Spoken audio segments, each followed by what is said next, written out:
नमस्ते किसान भाइयों आज थोड़ा दुख की बात है।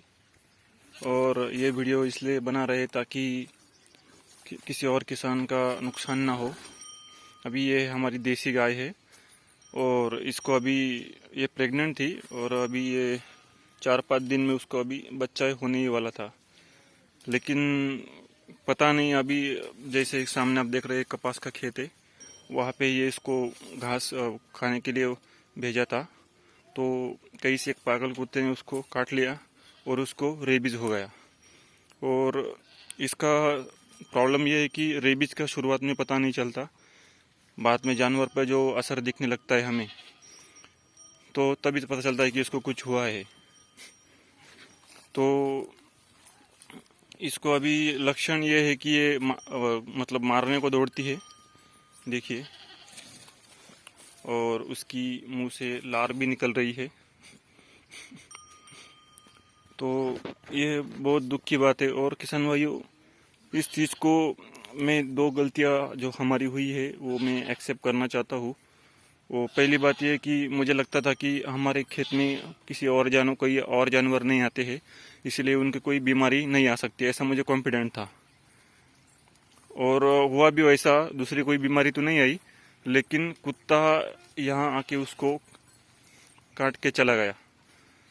तो एक बात मुझे समझ में आई कि चाहे भले ही बीमारी दूर हो, लेकिन हमें वैक्सीनेशन करवाना चाहिए। अगर हमारी गाय को हमने पहले डॉक्टर से रेबीज का वैक्सीनेशन करवा लिया होता, या फिर जो अलग अलग सीजन के हिसाब से जो वैक्सीनेशन कराते हैं बीमारियों का, वो अगर हम कर लेते तो आज हमारी एक गाय बच जाती। तो अभी डॉक्टर बुलाने के बाद डॉक्टर ने उसको इंजेक्शन भी दिए 4। लेकिन डॉक्टर ने बोला कि एक बार अगर रेबीज हो जाता है तो उसमें जानवर बचने के चांसेस ना के बराबर होते हैं।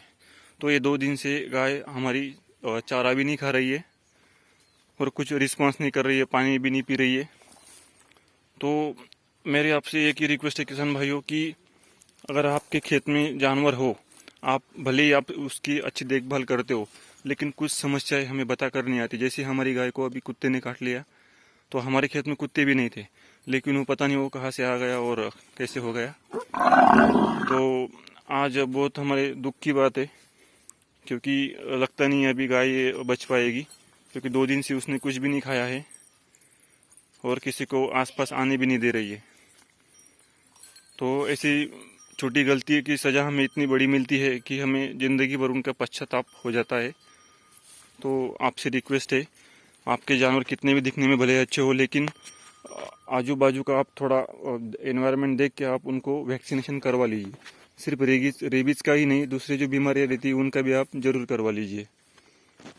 और इसीलिए अभी जो हमने ये सीखा है इससे, एक गलती से, तो अभी बाकी जानवरों को हम वैक्सीनेशन करा रहे हैं ताकि उनकी जान बच सके और उनको कोई खतरा ना रह सके।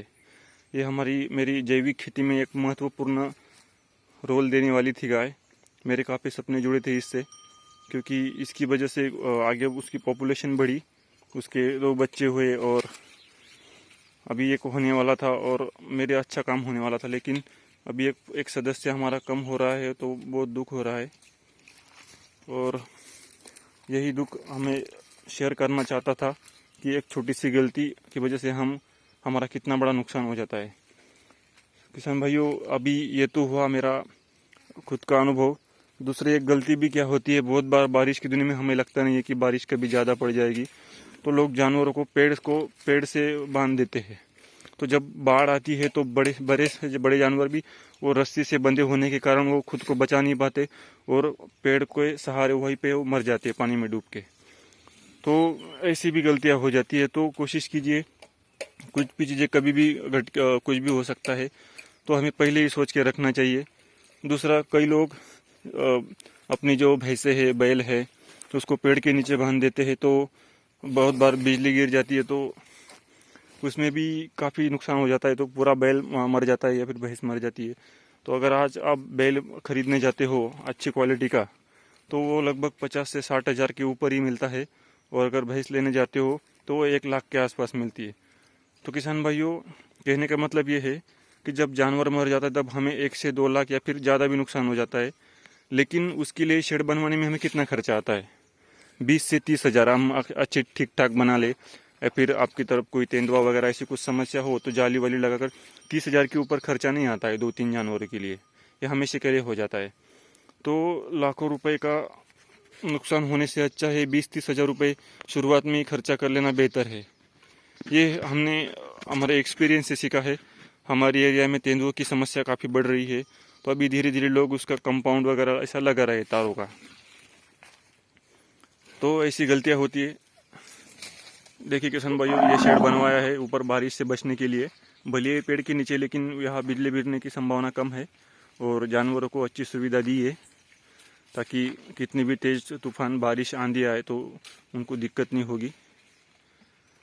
और ये गलती हुई हमसे कि हमने रेबीज़ का वैक्सीनेशन नहीं करवाया। तो आपसे रिक्वेस्ट है, कभी भी इग्नोर मत कीजिएगा। बहुत दुख होता है अगर हमारा जो इस पे फ्यूचर भी डिपेंड था इस पे बहुत कुछ, लेकिन अभी इससे आगे हमारी संख्या नहीं बढ़ेगी।